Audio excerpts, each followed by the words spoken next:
জনগণ আর কোনো প্রতিশ্রুতি শুনতে চায় না, এবার দেখতে চায় প্রতিশ্রুতির বাস্তবায়ন। তাই জনগণের আস্থায় থেকে জনগণকেও আস্থায় রাখতে নেতাকর্মীদের প্রতি আহ্বান জানিয়েছেন বিএনপির ভারপ্রাপ্ত চেয়ারম্যান তারেক রহমান। তিনি বলেন, দেশের যুব সমাজকে কর্মমুখী, শিক্ষায় দক্ষ এবং প্রশিক্ষিত করে গড়ে তুললে বেকারত্বের হার কমে আসবে। যুবদলের এক অনুষ্ঠানে তিনি এসব কথা বলেন। হাসান মাহমুদের রিপোর্ট। জুলাই আগস্ট গণ অভ্যুত্থান, শোক ও বিজয়ের বর্ষপূর্তি উপলক্ষে রাজধানীর ইঞ্জিনিয়ার্স ইনস্টিটিউশন চত্বরে ফ্যাসিবাদ বিরোধী আন্দোলন ও আমার না বলা কথা শিরোনামে যুবদলের এই আয়োজন। জুলাই অভ্যুত্থানে সারা দেশে যুবদলের ৭৮ জন শহীদ পরিবারের সদস্যদের হাতে তুলে দেয়া হয় উপহার ও সম্মাননা।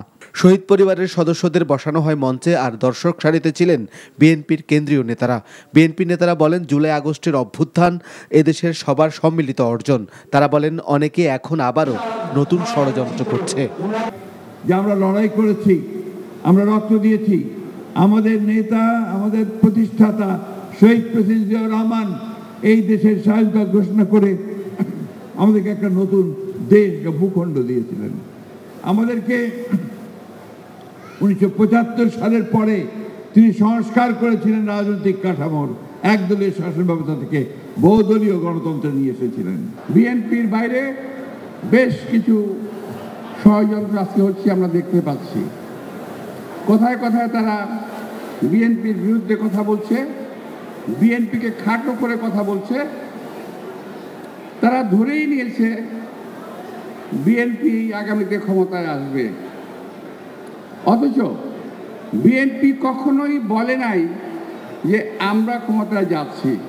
বিএনপির ভারপ্রাপ্ত চেয়ারম্যান তারেক রহমান বলেন, কথামালার রাজনীতি আর নয়, এবার প্রতিশ্রুতি পূরণের পালা। বাংলাদেশের জনগণ পরিবর্তন চায় এখন, আর স্বপ্ন কিংবা প্রতিশ্রুতি নয়। জনগণ এবার প্রতিশ্রুতির বাস্তবায়ন চায় এবং বাংলাদেশ জাতীয়তাবাদী দল বিএনপি জনগণের সেই আকাঙ্ক্ষাকে ধারণ করি আগামী দিনের রাজনৈতিক কর্মসূচি প্রণয়ন করছে।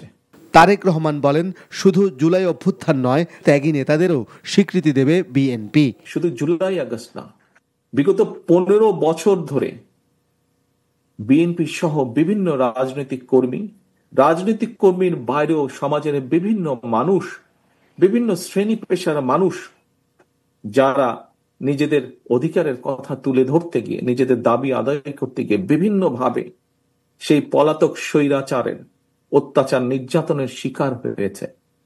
এই সকল মানুষগুলোকে, এই সকল শহীদদেরকে, এই সকল অত্যাচারিত মানুষ যারা বেঁচে আছেন, নির্যাতিত হয়েছেন, বেঁচে আছেন, প্রত্যেকের সেই ত্যাগের প্রতি যদি আমাদেরকে সম্মান জানাতে হয়, তাহলে অবশ্যই আমাদেরকে সামনে বাড়তে হবে। বিএনপি জনগণের রায় পেলে যুব সমাজকে কর্মমুখী, শিক্ষায় দক্ষ করে গড়ে তোলা হবে বলেন তারেক রহমান। Hasan Mahmud, NTV news, Dhaka. বান্ডেল থাকলে প্রতি সেনমানিতে টাকা বাঁচবে। বিকাশ সেনমানি বান্ডেল কিনে জিতুন প্রতি লেনদেনে।